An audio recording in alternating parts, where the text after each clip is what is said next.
guys, welcome back to my channel. My name is SincerelyOghosa. If you haven't come across my channel before, I upload beauty, lifestyle and straight talking videos. Today's video is going to be all about first African daughter syndrome. It's kind of a follow-up from my toxic African marriage video.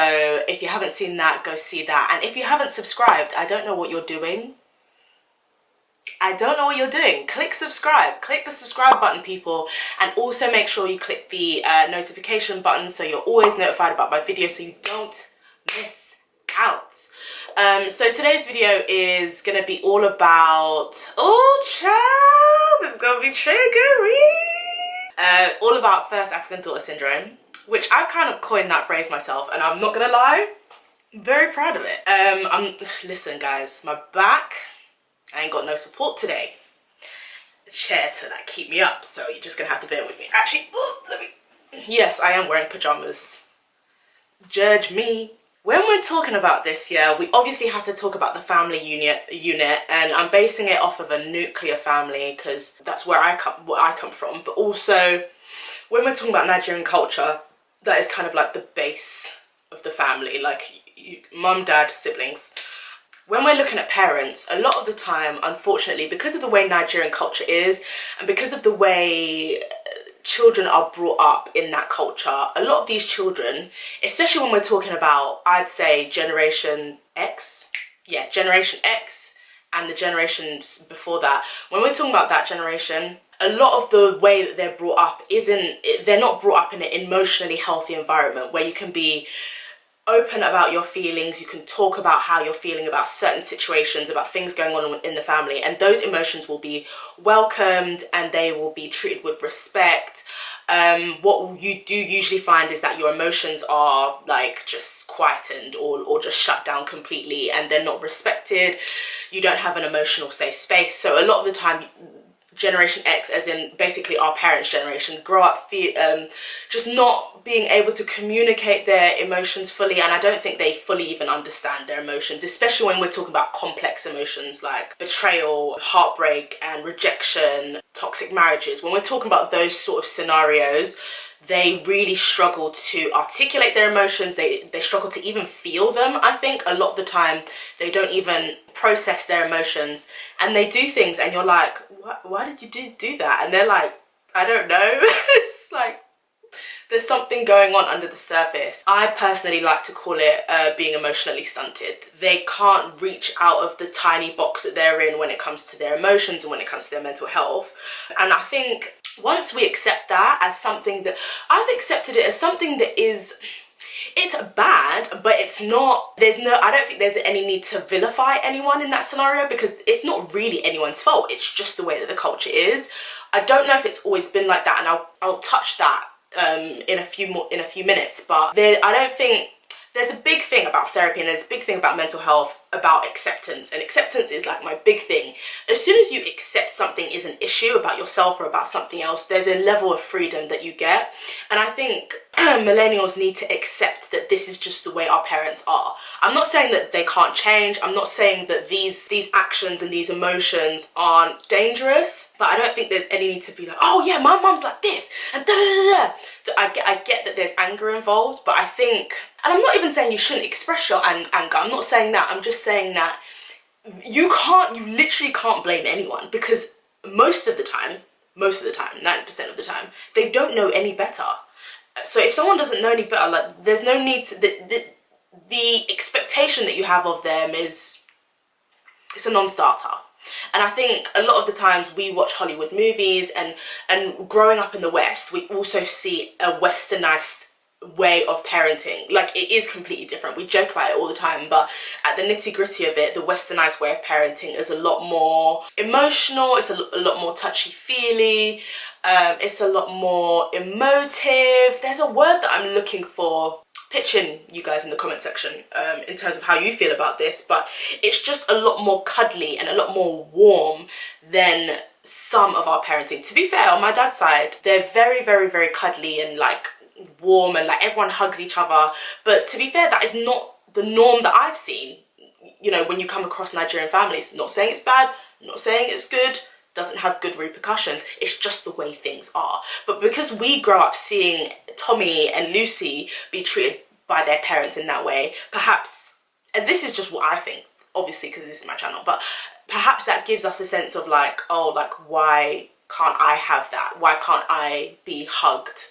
Why can't I be spoken to in a certain way? Now, I was thinking, and to be fair, I really haven't, I've done research, but not extensive research. Like, if you're a follower of my channel, which you should be if you ain't, subscribe, you would know that with certain topics I really do research, like a proper go in, but with this one I haven't had the time, plus I really wanted to base it off of like experiences and things that I've seen. But in terms of like historical ways of parenting in Nigeria, part of me was just like, okay, is this based on a whiteness thing? Is it the fear that your children are going to grow up in white spaces that are toxic and racist, and you feel like you have to be stern on them so that they are prepared for the prejudices that they are going to encounter when they come into school and the workplace, etc, etc.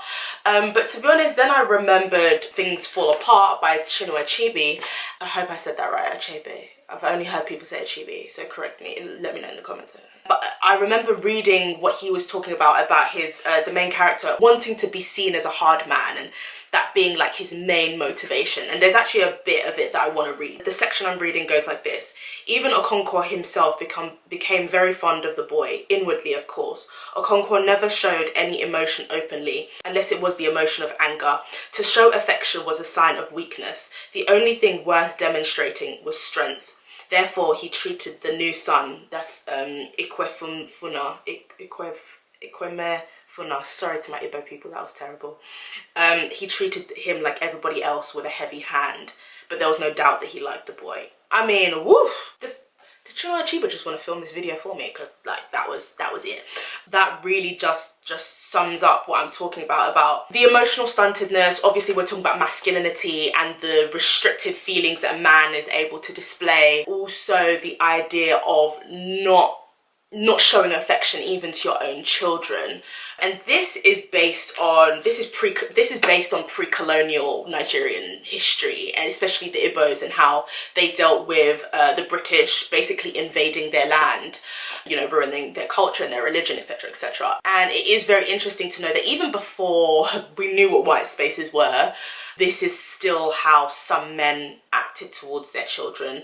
Now, obviously, this is not a hard and fast rule. This is not extensive research, but it does go some ways to explaining that this is something that's been part of our history and our culture for a really long time. Now, one of the things that I've realized about the emotional stuntedness of all of this is that somebody has to carry the emotional burden. Ooh, right now I feel tired, because especially when we're coming to the West, regardless of whether you like it or not, even as an immigrant, you will start to be open to certain ways that white people do things. Some of these things are good, some of these are bad. One of the good things is that white people are a lot more, how do I say this? That's not even true. When we're coming to modern history, so I'm talking about 1980s, 1990s and present day, we're a lot more open with mental health, and it's gradually gotten better. And we're a lot more open with sharing our feelings, especially in the West. In Nigeria as well, but especially in the West. And so when immigrants come here, the children go to school here, and that's one of the ways they process their feelings. They process it, even though at home there's a certain way to process your feelings, at school there's a completely different way. And I'm not gonna lie, children spend a lot more time at school than they do at home. All of that starts to influence how you approach your problems, how you approach your problem solving, and you want to be able to talk about it because all your friends talk about their issues.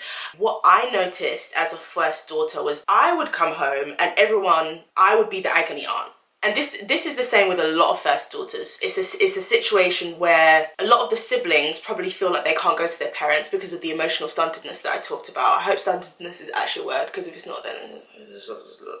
So they come home, they're looking for someone to emotionally pour themselves out to. Obviously, it's rarely going to be mum or dad. Sometimes, you know, there are some of you who have that kind of relationship with your parents. Great. A lot of the time, this is something I've seen generally, that's not the case. And so what happens is the first daughter, there is an element of sexism to it, the fact that a woman is more nurturing, because obviously if we were more nurturing, then it makes sense that God wanted two parents. So ridiculous. It's the idea that a woman is way more nurturing. Sometimes it becomes a self-fulfilling prophecy, so that first daughter ends up kind of enacting that, just being always being readily available, being like an emotional, like freaking like storage space for everybody, like open arms, like being there for everyone, especially when we're talking about the whole toxic African marriages that we're seeing a lot. Thank you for the feedback on that. If we're seeing that a lot in a lot of families, then if there's going to be friction between the parents, then obviously even more so the siblings are going to want to move on to someone else that they can talk to, especially about what's going on with the parents and that whole situation there. And a lot of the time, because the first daughter has been taught, this is something I hear a lot, you have to be in the kitchen, you have to be nurturing, you have to do this, you have to make sure you're there for your brothers and sisters, you make sure you have to clean the house, constantly preparing you for a life of marriage. The first daughter is already kind of like prepped to receive all of this emotional labor, really. Obviously everyone's coming to you, and I think also even because of the toxic African marriage part of the family dynamic, a lot of the times you'll even get mum and dad coming to the first daughter, something I hear about a lot, coming to the first daughter to offload onto her. And what happens is you just feel a lot of emotional labor. Don't forget the fact that you're cooking, you're cleaning for everybody, then you're looking after your siblings, and obviously taking into the fact that with immigration, a lot of these families are going to be coming from low income families. And I knew a lot of people who were literally giving their siblings money, like because they felt like they couldn't go to mum and dad because mum and dad maybe have 2 or 3 jobs, or they were always busy, or they were always paying bills. And so the first daughter essentially becomes the third parent, because you're doing up emotional labor, you're doing up physical labor, and you're doing up financial labor as well. You know, you have to remember that despite the fact that in Nigerian culture there is a great void of emotional spaces when it comes to the family dynamic, as human beings we are always seeking emotional support. So just because the acceptance for it isn't there, the craving for it as a normal human being is there. And so that's where the first daughter then becomes the kind of arc for that. And as I was saying, I think first sons do have a lot of pressure, but I think it's a completely different type of pressure. I do think it's lighter, I'm sorry. Sexism is a thing. I think for them, the pressure is you need to succeed and you need to be, I won't say wealthy, but I would say financially stable. Maybe wealthy in some families, but I would definitely say financially stable, especially because the first son may be seen as, especially if they're the first child, they may be seen as the breadwinner that is going to take the family on once the parents are no longer here. He's going to be the one to make sure that everyone's okay, and that is a lot of pressure, especially because there's a lack of emotional vent. As a man, you're not allowed to really emotionally vent, especially in Nigerian culture, and so it's that stuntedness, emotional stuntedness, again, like repressing all of that emotion. So I do think that pressure for them is there. But in terms of, I've never really seen anyone pull a Nigerian man to the side and talk to him about how to prepare for marriage. So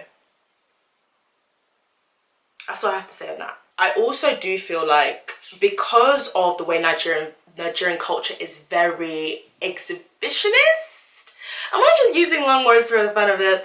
It's very, oh look, like everyone's watching us. We have to behave in a way that's proper. We have to make sure that all of the dirty things that we have behind closed doors isn't seen out in the public. And because of that outward viewing constantly being at the forefront of their minds, I think that also is another reason why so many Nigerian families harbour secrets. And a family that don't talk to each other, those secrets will just fester. And a lot of the time there is someone in that family who knows everybody's secrets and has to hold it for themselves. And what that now starts is just a whole barrage of mental health issues, because it's just not healthy for someone to hold all of that emotional labour. I think also as we come into the millennium, the idea of what a woman should be has changed, even in Nigeria, which I must say is something that we should be very proud of in terms of what a woman can do. In terms of her career, to be honest, entrepreneurship in Nigeria statistically is incredibly high. But in terms of women, yes, women were always the breadwinners and blah, blah, blah. But it was never broadcast, and it was never at the forefront of, allowed to be at the forefront of family news. It was always just a side hustle, or that's just what grandma does to just gain a little bit of money, as opposed to, no, Mum is out from 9 to 5, you will not see her until 6. Priority for work is now very, very different. And so when we're coming into the millennium now, millennials are actually, especially millennial women, are being encouraged to be financially stable. I think the sons get the pressure a lot more, but women are being encouraged to, you know, go to school, get a master's. I think that backwards view of women not going to school so much and women not having jobs, I think we've kind of moved past that in most cultures. I mean, let me know in the comments, I might be wrong, but in most Nigerian cultures it feels like we've kind of moved past that. But that also adds another issue, because it's like, okay, the first daughter has to make sure she's getting good grades, she has to make sure that she's going to uni, she has a good job, but she also has to make sure that mom and dad and the siblings are okay and everyone is looked after emotionally, physically, as I said, because there's also that pressure of just the wife thing, and then the financial pressure is there as well. What happens is, I think because we are encouraged to talk a lot more, what happens is now everyone is putting their issues onto you. We internalize them. I internalize people's issues a lot, and there are a lot of people, women especially, who are empaths. There are men who are empaths as well, but there are a lot of women, especially first daughters, who are empaths, which is bad. I'm sorry, because even though, yeah, it's good, it's quite detrimental, because what it means is that you feel it so deeply that you are literally in the person's shoes. And actually, I have enough shoes as it is. You don't really want to take on someone's problems so much that it becomes your problems. And that's where a lot of empaths have a big issue with boundaries. They just don't have boundaries. A lot of first African daughters don't have boundaries, because we are encouraged to, you know, be that person, be the nurturing person, do all of this. We almost become everybody's therapist, but there's no therapist for me. Like, there's no one in the family that I can talk to that can maybe give me the same emotional support and the emotion. There needs to be emotional maturity. Have you guys ever spoke to someone about something and they've like said stuff that's been encouraging, but you thought, like, I don't feel fulfilled. I don't feel like you satiated me in terms of like, you need to feed into me, into my mental health and into my emotions, so that I feel like I've talked through it. Like, they don't let you talk through it. They kind of just say, oh, like, it'll be fine, like, you can do this, get some rest, instead of being like, oh, why do you feel like you feel that way? What things can you do in the coming like 2 weeks to take the stress off? Is there anything I can do? You know, there's like, a lot of the time first daughters feel like there's no one there for them to give. They give to everyone else what they're not ever receiving back. There begins issues. I think for me, that's one of the reasons why my self-harm got so bad. There's quite a few. I do have a video on my self-harming, so click the link below for that. But for me, it was a situation where I was just like, you're stretched thin, because you're pouring out so much emotional energy, and you feel like you're not being replenished with it. And obviously, like, you're dealing with childhood traumas, trying to get through work and all of this stuff, trying to have a social life, trying to deal with the pressures of Nigerian culture and what that means as a woman, and constantly having to, if there's a visitor, do you know how much I roll my eyes when there's a visitor? Luckily, I don't have to deal with that now, but it's just like, why didn't you let us know you were coming? I know that's not a cultural thing, but now I have to cook for all 8 of you. And that's not what I planned to do with my time today. You know, this is not what I wanted to do.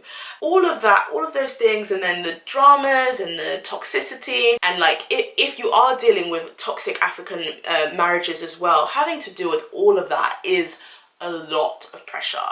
And I see on Twitter a lot of people like, oh, like, we need a community space for first African daughters. And honestly, like, it is a serious issue. I will say 3 practical steps that I can offer. So one, for me, I had a lot of issues to do with validation, because I felt like, especially when I was growing up, I had a really great childhood, but I also had such awful things happen to me.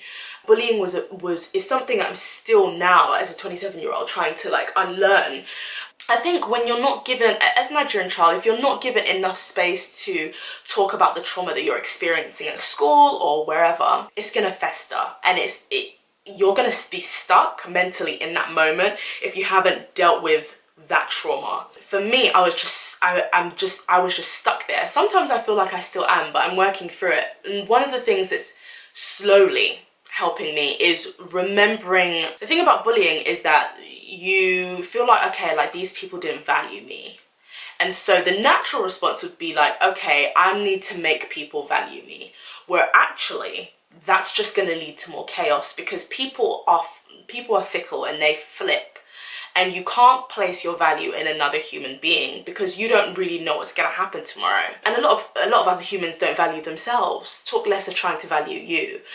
So what I've been trying to do is make sure I value myself in God, because He is a constant. He doesn't change. And I try to go through what the word says about me. I do have a book suggestion that I suggested before and I forgot to put in the description box, and I'm so sorry. It is called In the Eyes of Your Creator by David L. Fonts, but I'll put the link below. It really helped me find value outside of being someone's future wife and being somebody's house girl, and being, because it can stunt you. It can really stunt you, because it's like, oh, is that all I can do, or is my work all I can do? And there's just so much more when it comes to how God sees you, and knowing that because I exist, I'm enough. And I would also suggest therapy. As you guys know, I'm a big advocate of therapy. So I have a link for BetterHelp. I always say it wrong. It is BetterHelp. I have a link for BetterHelp, which is a online therapy resource that is very, very affordable. So I'll link that below. There was a third practical step. Boundaries, girl. All my first daughters out there, boundaries. You need to be able, there are some boundaries where in a Nigerian family you just won't be able to set, because it will come across as disrespect. If you're up for that, do you, boo. However, realistically, you need to set certain boundary, and sometimes it doesn't have to be a thing of, oh, I'm not doing that. Just don't make yourself available. So if your mum, say you're at work and your mum always calls you when you're at work, or she always texts you to get something, just don't pick up. It doesn't have to be disrespectful. When you get home, be like, I'm sorry, I was busy, I was at work. And eventually she'll probably realize that, okay, she's not going to pick up my calls when she's at work. And that in itself is a simple way of setting boundaries. If I have any resources for setting boundaries, I'll leave them below. But also making sure that you're not emotionally always available for people. You have to create a safe space for yourself. If it's your room that is your safe space, create a room that you feel safe in. Doesn't even have to be a thing of setting money, of saving a lot of money. Just have a few things around you that make you feel at home. You need to have a safe base for yourself. And also, if you're not in the mood to take on somebody's emotional aggro, then just let them know, I'm really sorry, I can't talk about this right now. Can we talk about this in a few days' time? I have some things to do. And go. Like, I think when you're firm, I think there's some people who will always try and disrespect your boundaries, and that's when you now have to think of more serious steps to take. Like, okay, do I need to maybe move out? Do I need to limit the communication I have with this kind of person? But most of the time, if a person is mentally stable and loving, they will eventually respect your boundaries. But with Nigerians, you have to be very careful about the way you do it, and also just making sure you don't internalize things. Like, if people are taking out their stress on you in the home, it may not be a thing of being like, oh, shut up, that's not about me. More being a thing of what I do now is I'm just like, okay, this isn't even about me. Because literally 90% of people, this is not a real stat, I just made it up, but most people project stuff onto you that's not even about you. And then you end up just taking it, especially in a family dynamic where there's just so many people with craziness going on. Eventually you just have to be like, this isn't about me. That is your own personal problem, and you just keep it moving. It has to be in your mind where the discipline takes place. I'm going to try and do some more videos about this. But yes, I hope that you enjoyed. Please make sure you subscribe. Let me know what you guys' experiences have been. Ciao. I should have said that at the beginning, girl. Yes, thanks for watching, guys. I'll see you back again soon. Bye.